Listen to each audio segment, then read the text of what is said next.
नमस्कार दोस्तों, पिक्चर चालू करो बे। चलो भाई देखो। मैं केजरीवाल जी को कहना चाहता हूँ, कोरोना जी, केजरीवाल जी बेचारे भूल गए होंगे, टेंशन बहुत है ना। कि पल पल नखरा दिखावे जोगिया, वाह कीजिए। पल पल नखरा दिखावे जोगिया, जनता को चुतिया बनावे मोदिया।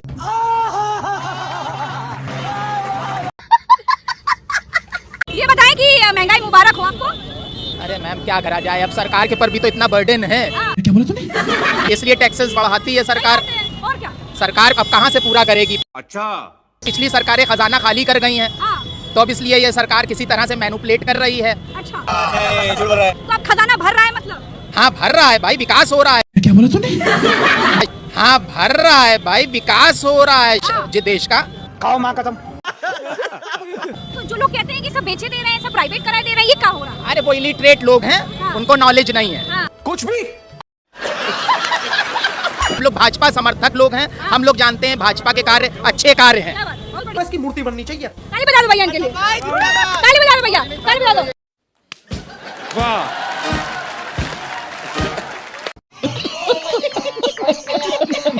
क्या बोल रहे हैं? थाली बजाइए इनके लिए। अरे थाली ताली नहीं ड्रम थाली, सब बजाओ। ताली नहीं थाली। गजब बेइज्जती है। भारतीय जनता पार्टी में एक नेता बताइए जो हमें छोड़ के गया हो, बड़ा हो। अभी बदत है भाई, अभी बदत है। आपके यहाँ से छोड़ के जाएं कहाँ? अडवाणी जी बेचारे कहाँ जाते? कोई जगह है क्या? बात तो सही है। जाएंगे ईडी सीबीआई जितना कुछ है सब पीछे पड़ जाएगा, तो इससे है चुप होके बैठे। डॉक्टर मनमोहन सिंह, उनकी जुबानी बोल रहा हूँ। प्रणब मुखर्जी जी के पुस्तक विमोचन के समय उन्होंने खुद बोला मंच से क्या कि जब मुझे प्रधानमंत्री बनने को कहा गया तो मैं प्रणव दा के पास गया। ठीक है, समझ गया। मैंने कहा प्रणव दा आप मुझसे अधिक योग्य हैं, प्रणव दा आप सबसे अधिक योग्य हैं, मगर मैडम ने मुझे कहा है प्रधानमंत्री बनने के लिए। अरे रुको जरा, सब्र करो, बताता हूँ। मैं भी ये मानता हूँ कि आप मोदी जी से ज्यादा योग्य हैं, ज्यादा पढ़े लिखे हैं, ज्यादा डिग्रियां हैं आपके पास, आपको प्रधानमंत्री होना चाहिए, लेकिन आप नहीं है। बोलना बुढ़े, बोलती क्यों बंद? अरे बड़े खतरनाक लोग हैं। सबसे ज्यादा डिग्रियां किसके पास थी? मनमोहन सिंह के पास थी ना। बने ना, क्या हुआ? 10 साल अच्छा बताइए फिर। आपके पास भी आप बन जाइए, बात करिए भाजपा वालों से। आप तो लेने के देने पड़ गए, खत्म गया। बात बताइए, अगर हिंदू राष्ट्र बन जाएगा तो नुकसान किसको होगा? फायदा किसको होगा? फायदा पूरी मानवता को। ये रॉन्ग नंबर है। तो इसमें राष्ट्र घोषित करने की क्या जरूरत है? मैं तो कह रही हूँ पूरी दुनिया में हिंदू धर्म का प्रचार प्रसार हो। ये फंस गया। 8 से 9 स्टेटों में हिंदू अल्पसंख्यक हो गया। क्या बात कर रहे हैं? और धीरे धीरे सनातनियों का धर्म परिवर्तन कराया जा रहा है। अच्छा, अगर आप कह रहे हैं धर्म परिवर्तन हो रहा है तो मुसलमानों का भी हो रहा है। मुसलमानों का धर्म परिवर्तन तो बागेश्वर महाराज ने अपने मंच पर कराया। उठा ले रे देवा, उठा ले रे बाबा। और बड़े गदगद हुए, बड़ी तालियां बजवाएंगे, बहुत खूबसूरत शानदार काम किया है। वो अगर हिंदू धर्म में आए तो बहुत बढ़िया काम हो रहा है, लेकिन अगर हिंदू चला जाए तो पाप हो रहा है।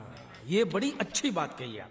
आपको मालूम भी है कितने माँ बाप जो है घर में बूढ़े बूढ़े अकेले पड़े और आंसू गा रहे हैं? कुछ भी। माता पिता इसलिए अकेले हैं क्योंकि भारत हिंदू राष्ट्र नहीं है। कैसी लगी? मतलब एक आदमी अपने माँ बाप को छोड़ गया, इसीलिए छोड़ गया क्योंकि भारत हिंदू राष्ट्र नहीं है। कोई सेंस है इस बात? इसका हिंदू राष्ट्र से क्या लेना देना है? तो संस्कार, लोगों की सेंसिटिविटी की बात है ना सर। बात तो सही है। हमारे देश के कानून पर आपको भरोसा है? पूरा संविधान पर पूरा भरोसा है। तो जब कानून अपना काम कर रहा है तो हमारे देश की सेकुलर छवि को हम क्यों खत्म करें? सही पकड़े हैं। अगर हमें अपने धर्म का प्रचार प्रसार करना है, अपने धर्म पे इतना विश्वास होना चाहिए कि वो खुद ब खुद दुनिया उसके आगे खींची चली आएगी। ये बड़ी अच्छी बात कही है। टारगेट कर रही सनातन को। आगे ना जाते। ये गुरु घंटाल आदमी।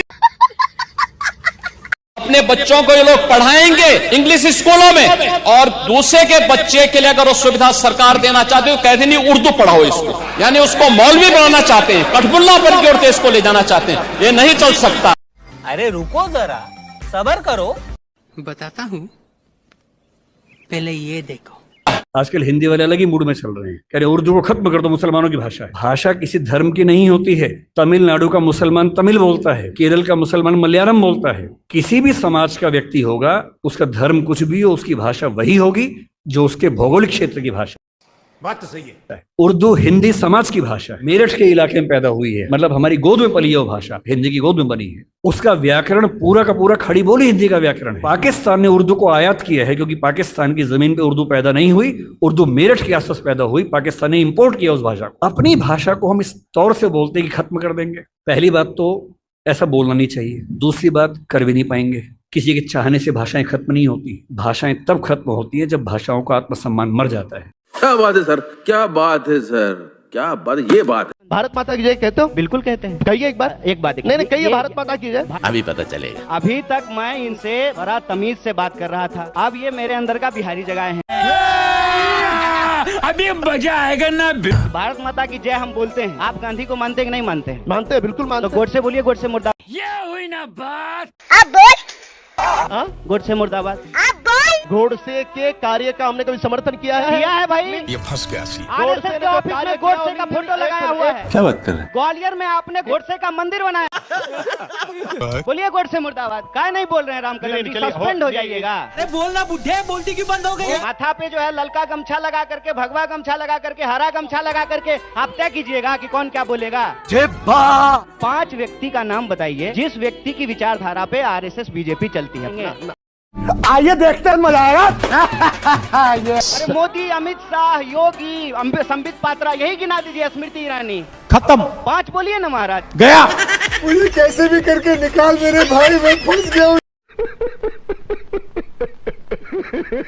जब ईद होती है तो बकरे काटो तो कोई प्रदूषण नहीं है। Good question. और जब क्रिसमस होती है तब पटाखे चलाओ तब कोई प्रदूषण नहीं है। क्या बात कर रहे हैं? लेकिन जब दीपावली आती है तब प्रदूषण हो जाता है। अच्छा। होली आती है तब ये कहते पानी वेस्टेज हो रहा है। तेरा तो गेम बजाना पड़ेगा। अरे तुम्हारा सब कुछ पीछे, हमारे सनातनियों के पीछे पड़े रहोगे। आपकी औकात बता रहा हूँ सर, बुरा नहीं मानना सर। और दो जहर हवा में धर्म के नाम पर, यही धर्म है? नहीं। प्रकृति को साथ लेके चलना धर्म होता है। बात तो सही है। प्रकृति को खत्म करना धर्म नहीं है। ये बड़ी अच्छी बात कही आप। इस चीजों को हर त्योहार पे लागू करो ना। हर पे है नहीं है। कामाख्या देवी में करता है, तब नहीं दिखता।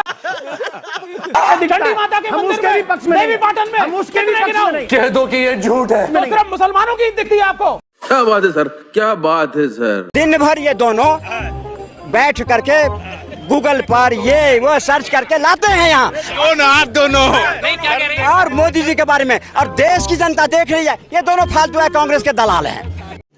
रुको जरा, सबर करो, आपकी औकात बता रहा हूँ सर, बुरा नहीं मानना सर। लीजिए, आप जवाब लीजिए। सुनो, हम यहाँ आए, हम यहाँ ना आए, ये हमारी मर्जी है। तुम मोदी के भक्त सच्चे हो लेकिन देश के भक्त फर्जी हो।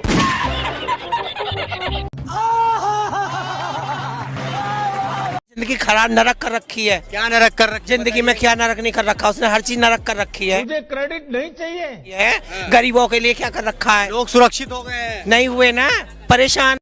पूरी दुनिया में मोदी जी का डंका बज रहा है। वो बेमतलब का बज रहा है।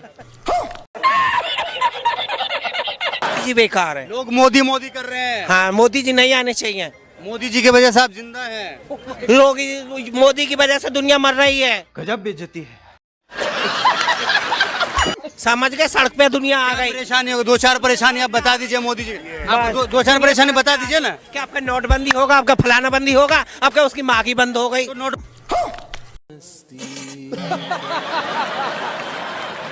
से लोगों को फायदा तो हुआ, नुकसान भी हुआ है। आतंकवाद का कमर तो नुकसान भी हुआ। शाबाश बेटा, बहुत बढ़िया मुन्ना। कह रहे नुकसान हुआ है। आज ये हमारी मोदी सरकार नहीं होती, चाइना हमारे देश को ले लिया होता। अब चूंकि मसला इतना टेढ़ा है कि हम जानते हैं, आपको तो कितना पता होगा। जान दे देंगे इसके। अब चाइना के साथ क्या हुआ इस सरकार में और क्या क्या हुआ है, तो इस पर बहस हो तो बहुत लंबी हो जाएगी। बहुत लंबी हो बहरहाल आपको व्हाट्सएप से ज्ञान मिलता है कि नहीं? बहुत मिलता है, मैं व्हाट्सएप पर बहुत सब देखता हूँ, यही सब देखता हूँ। आपका ज्ञान जितना कुछ भी जानकारी है उसमें सबसे ज्यादा ज्ञान कहाँ से पाते हैं? हम तो यूट्यूब से, चाहे मोबाइल के माध्यम से, जो हम व्हाट्सएप से देखते हैं। कितनी पढ़ाई? B.Com कर लिए हैं। तो इसमें व्हाट्सएप यूनिवर्सिटी से पोस्ट ग्रेजुएशन कर रहे हैं। हाँ, ऐसा है।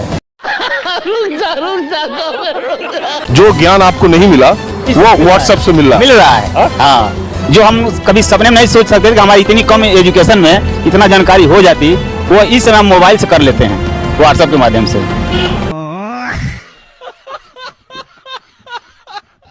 सोनिया जी का लक्ष्य राहुल जी को पीएम बनाना, स्टालिन का लक्ष्य अपने बेटे को सीएम बनाना, और मुलायम सिंह जी बेटे को बनाकर ही गए। कहना क्या चाह रहे हैं भाई? आइए देखते हैं, मजा आएगा। आप जिनका लक्ष्य ही अपने बेटे बेटी भतीजों का कल्याण हो, वो गरीब का कल्याण कर सकता है क्या? अच्छा, अभी बता दे भाई, अभी बता दे। पहले ये देखो, अमित शाह जब बोलता है कि परिवारवाद देश की सबसे बड़ी समस्या है, तो मेरे मन में आता है कि जय शाह को वो रेलवे प्लेटफॉर्म से उठा करके लाया है। जय शाह किसका बेटा है? मेरा पुत्र।